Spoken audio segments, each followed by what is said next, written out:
all, welcome to I+. ഞാൻ അക്ഷര. നമ്മൾ പിയാഷയുടെ സ്റ്റേജസ് പഠിച്ചു, അതുപോലെ ബ്രൂണറിൻ്റെ എന്താണ് അദ്ദേഹത്തിൻ്റെ ഐഡിയാസ് എന്ന് പഠിച്ചു.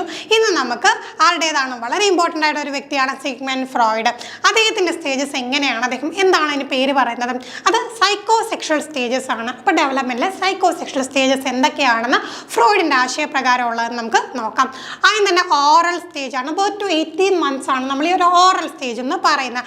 അവിടെ എന്തിനാണ് പ്രാധാന്യം? മൗത്തിനാണ് പ്രാധാന്യം. അപ്പോൾ ആ കുട്ടിയുടെ ആ ഒരു മൗത്ത് എന്നുള്ള ഒരു സംഗതിയിലോട്ട് എല്ലാം ഫോക്കസ് ചെയ്ത് നിൽക്കുകയാണ്. മൗത്തിൽ എന്താണ്? Sucking, biting. അപ്പോൾ ചെറിയ കുട്ടികൾ എന്താണ് എപ്പോഴും എന്താണ് ഇങ്ങനെ അവർക്ക് സക്കിങ്ങും ബൈറ്റിങ്ങിലൂടെയൊക്കെയാണ് അവർക്ക് ഒരു സന്തോഷം കിട്ടുന്നത്, അല്ലേ? നമ്മൾ കണ്ടിട്ടുണ്ട്.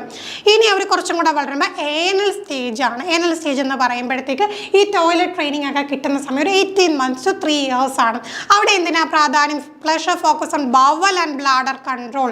അപ്പോൾ എന്താണ് ഈ ടോയ്ലറ്റ് ട്രെയിനിങ് ഒക്കെ കിട്ടുന്ന സമയമാണ് അവർ ബവൽ കൺട്രോൾ ചെയ്യുന്നതിലൂടെ, ബ്ലാഡർ കൺട്രോൾ ചെയ്യുന്നതിലൂടെ അതിലാണ് അവർക്ക് ആ ഒരു പ്ലഷർ കിട്ടുന്നത്. അപ്പോൾ അവിടെയാണ് നമ്മൾ ഏനൽ സ്റ്റേജ് എന്ന് പറയുന്നത്. മൂന്നാമത്തെ സ്റ്റേജ് എന്താണ്? Phallic stage. ഫാലിക് സ്റ്റേജ് എന്ന് പറയുമ്പോൾ 3 to 6 years. അവരെന്ത് ചെയ്യും? Focus on the genitals and resolving the Oedipus or ഇലക്ട്രാ complex. നമുക്കറിയാം ഒരു 3 to 6 years ഒക്കെ ഉള്ള കുട്ടികൾ എപ്പോഴും അവർ ജെനൈറ്റൽ ഏരിയയിലൊക്കെ ടച്ച് ചെയ്ത് നിൽക്കും, നമുക്ക് കാണാൻ കഴിയും. അവർ ആ ഒരു സ്റ്റേജിലാണ്. അപ്പോൾ ജെനൈറ്റൽസിൽ അവിടെ ഫോക്കസ് കൊടുക്കുന്നു. പിന്നെ ഈ പറഞ്ഞ പോലെ ഇഡിപ്പസ് കോംപ്ലക്സും ഇലക്ട്രാ കോംപ്ലക്സും ഒക്കെ വരുന്ന ആ ഒരു ടൈമാണ്. ഇതിനെക്കുറിച്ചൊക്കെ നമുക്ക് ഡീറ്റെയിൽ ആയിട്ട് പഠിക്കാനായിട്ടുണ്ട്. ഇതിനെക്കുറിച്ച് ഡീറ്റെയിൽ ക്ലാസ്സൊക്കെ നമ്മുടെ കോഴ്സിൽ അവൈലബിൾ ആണ്. പിന്നെ ഡീറ്റെയിൽ ആയിട്ടുള്ള വീഡിയോസൊക്കെ നമ്മുടെ ചാനലിൽ അപ്ലോഡ് ചെയ്യാറുണ്ട്. 2 സ്റ്റേജും കൂടെ ഉണ്ട്. അപ്പോൾ നമ്മൾ മെയിൻ ഏരിയാസ് മാത്രമേ പറഞ്ഞു പോകുന്നുള്ളൂ.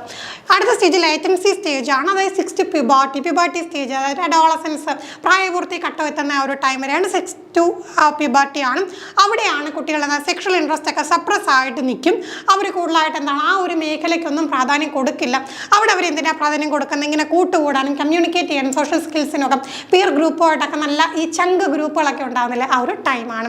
ദെൻ ഫൈനലി ജെനൈറ്റൽ സ്റ്റേജ് വരുമ്പോൾ പ്യൂബർട്ടി ഓൺവേർഡാണ് ജെനൈറ്റൽ സ്റ്റേജ് വരുന്നത്.